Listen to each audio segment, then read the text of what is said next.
कथा लखनऊ में होने वाली थी सावन की पहली, और मालूम पड़ा कि वो कथा छत्तीसगढ़ की पवित्र धरा पर है। अर्थात भजन का बल, भक्ति का बल, स्मरण, ये सब खींच कर लाते हैं। चुंबक देखिए आप लोगों ने, वो चुंबक को गंगा में रस्सी बांधकर गोताखोर डालते हैं और उसमें चिपकने वाला जो भी सामान होता है वो चिपक जाता है। लकड़ी नहीं चिपकती, कपड़ा नहीं चिपकता, प्लास्टिक नहीं चिपकता। वो चुंबक में जो चुंबकीय तत्व होते हैं वही चिपकते हैं।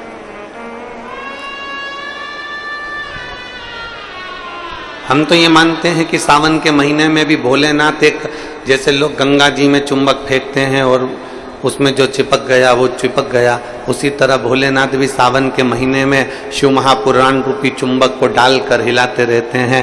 किसके भाग्य में है और कितने लोग चिपक सकते हैं ये उसी को मालूम है।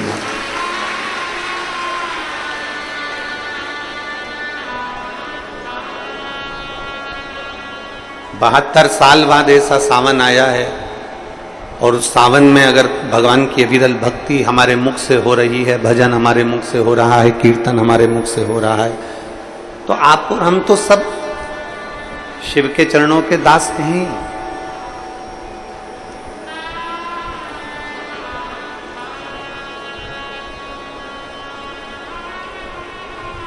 कहते हैं,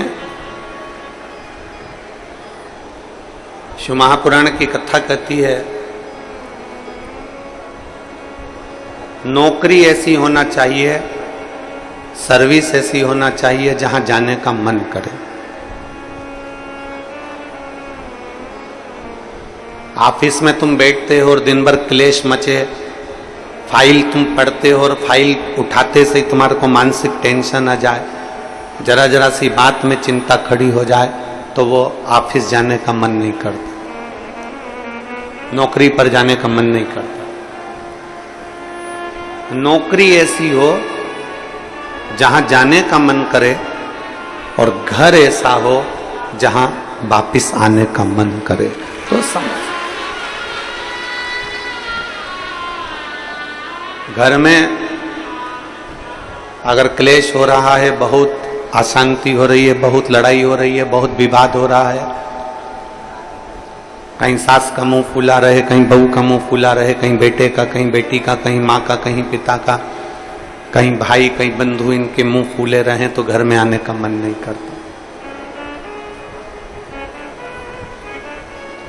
पत्नी का दिन भर मुंह फूला रहेगा तो पति का घर आने का मन नहीं करेगा। माँ बाप का अगर मुंह फूला रहेगा तो बच्चों का घर आने का मन नहीं करेगा। नौकरी ऐसी हो जहां जाने का मन करे, मन करे आपका कि मुझे बड़े उत्साह से जाने का। एक प्रश्न आपसे पूछते हैं, उम्मीद है कि आप लोग उत्तर अच्छा देंगे। हमने भी पढ़ाई करी, आपने भी पढ़ाई करी, हमने भी विद्या अध्ययन करा, आपने भी विद्या अध्ययन करा। जब स्कूल में पढ़ते थे,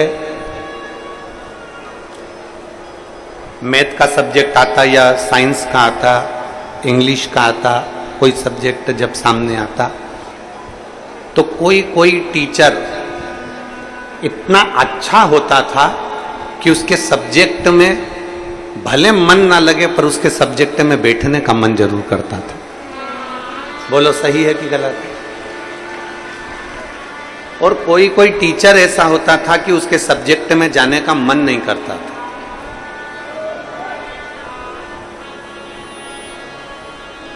उनके सब्जेक्ट में जाने का मन नहीं करता। कोई टीचर इतना अच्छा, बहुत प्रेम से, बहुत स्नेह से, बहुत लाड़ प्यार से पढ़ाता है, बहुत स्नेह से पढ़ाता है तो उसके यहां जाने का मन कर जाता है। और कोई कोई टीचर ऐसा होता है कि वो पढ़ाता है पर उसके अंदर इतना क्रोध, इतना गुस्सा है, कहीं मारना, कहीं ठोकना, कहीं अपशब्द कहना, कहीं कुछ कहना, तो मन ही नहीं करता कि उस टीचर के पास में जाकर बैठा। पढ़ना है आपको, सारे सब्जेक्ट पढ़ना है आपको, और प्रत्येक सब्जेक्ट को आपको तैयार करना है, प्रत्येक सब्जेक्ट आपको पढ़ना है, पर आप उस टीचर के सब्जेक्ट में नहीं जाओगे। प्रत्येक सब्जेक्ट आपको पढ़ना है, प्रत्येक सब्जेक्ट आपको धारण करना है, पर आप उसके सब्जेक्ट में नहीं पहुंचोगे।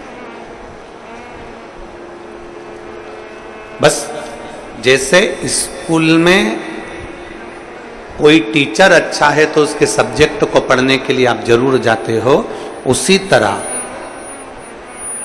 नौकरी ऐसी हो जहां जाने का मन करे आपका।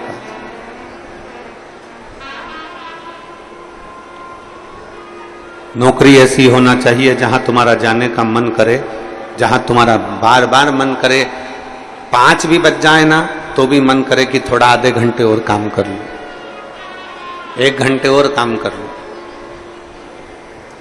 15-20 मिनट और काम कर लूं। नौकरी अगर अच्छी है तो तुम्हारा जाने का मन बड़ा करेगा और वहां बैठने का भी मन करेगा। तो शास्त्र कहता है कि नौकरी ऐसी हो जहां तुम्हारा जाने का मन करे, और घर ऐसा हो जहां पर सब प्रेम से रहते हो, तो नौकरी से और दुकान से घर आने का मन करे तो समझ लो कि तुम्हारा घर श्रेष्ठ है। तो समझिए कि उसमें तुम्हारी श्रेष्ठता है।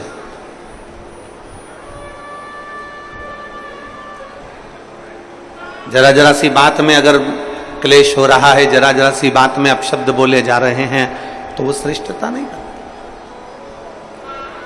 लोरमी वालों ने भी बहुत व्यवस्था कर रखी थी, परंतु कीचड़ इतना है, मिट्टी काली है, पानी पड़ा हुआ है, इसलिए प्रशासन भी उस चीज को हाँ नहीं भर पाया, क्योंकि उनको दिखता है कि इतना लाखों में। अब आप देखिए कि 3 पंडाल बड़े बड़े डूम भरे पड़े हुए हैं, उधर भी बाहर भक्त हैं, उधर भी बाहर भक्त हैं, और इधर देखोगे तो चारों तरफ बाहर पूरे के पूरे भक्त भरे पड़े हुए हैं। प्रशासन भी ये चीज देखता है कि इतने शिव भक्त आएंगे तो वो आराम से कथा सुने, आराम से रहें, आराम से खाएं, आराम से अपना भजन कीर्तन करें और आराम से कथा श्रवण कर कर अपने अपने घर को जाएं, किसी को कोई कष्ट ना हो। ये प्रशासन भी देखता।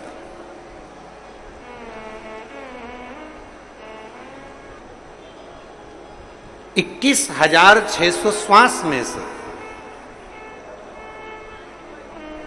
21,600 श्वास जो चल रही है, उसमें से जितनी श्वास हम परमात्मा को दे सकते हैं उतना दीजिए। हम जितना भजन कर सकते हैं उतना भजन करें, हम जितना स्मरण कर सकते हैं उतना स्मरण करें।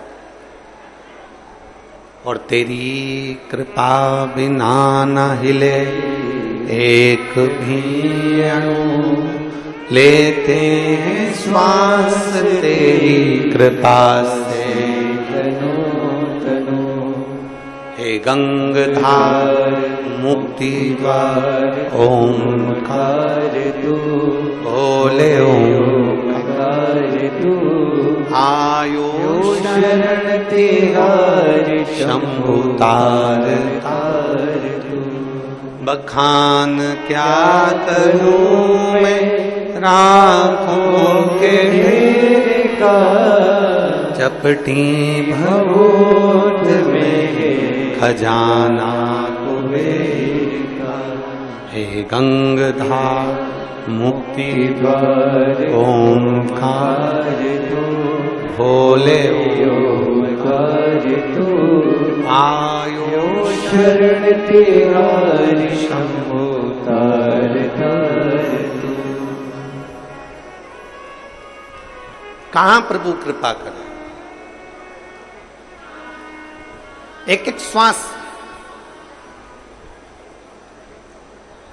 और श्वास में से भी जो श्वास आपको ठीक लगे वो परमात्मा को दीजिए।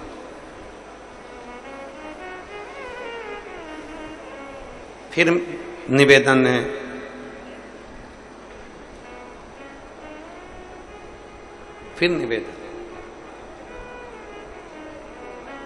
कि नौकरी पर वहीं जाना अच्छा लगता है जहां स्नेह हो।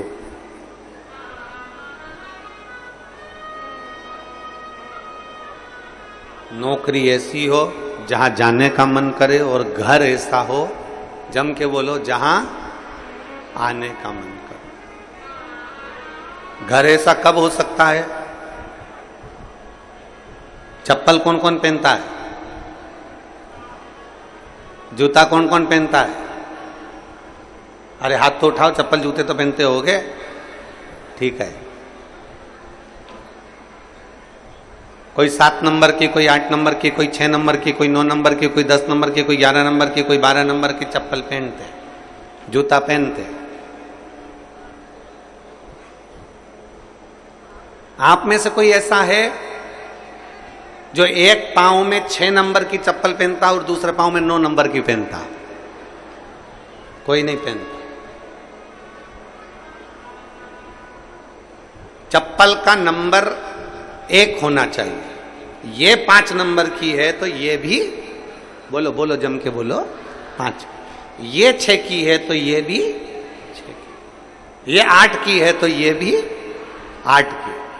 पर कई घर ऐसे हैं जिन घर में पति और पत्नी को भी एक ही नंबर में रहना चाहिए, पर इनका नंबर गड़बड़ हो रहा है।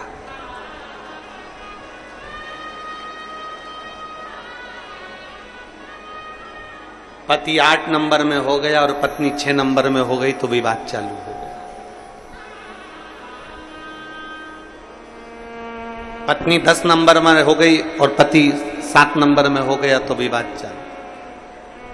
कितने चतुर हो आप सब। जितने श्रोता भाई बहन आस्था चैनल पर कथा सुन रहे हैं, फेसबुक यूट्यूब पर कथा सुन रहे हैं, जरा विचार करिएगा कि कितनी विद्वत्ता है आप में। आप दोनों पांव में चप्पल बराबर की पहनते हो, 6 number 6 number, 7 number 7 number, 8 number 8 number, 9 number 9 number बराबर की पहनते हो। एक ही नंबर की चप्पल दोनों पांव में पहनते हो और घर पर जाते हो तो विचार करते हो कि पत्नी से झगड़ा हो रहा है, पति से झगड़ा हो रहा है, बच्चों से झगड़ा हो रहा है, रिश्तों में झगड़ा हो रहा है, नातों में झगड़ा हो रहा है। नहीं, शिव महापुराण की कथा कहती है अपने घर के प्रत्येक व्यक्ति का आपस में तालमेल मिलना चाहिए, नंबर 1 ही होना चाहिए, सबका सामंजस्य मिलकर चलना चाहिए। हाँ,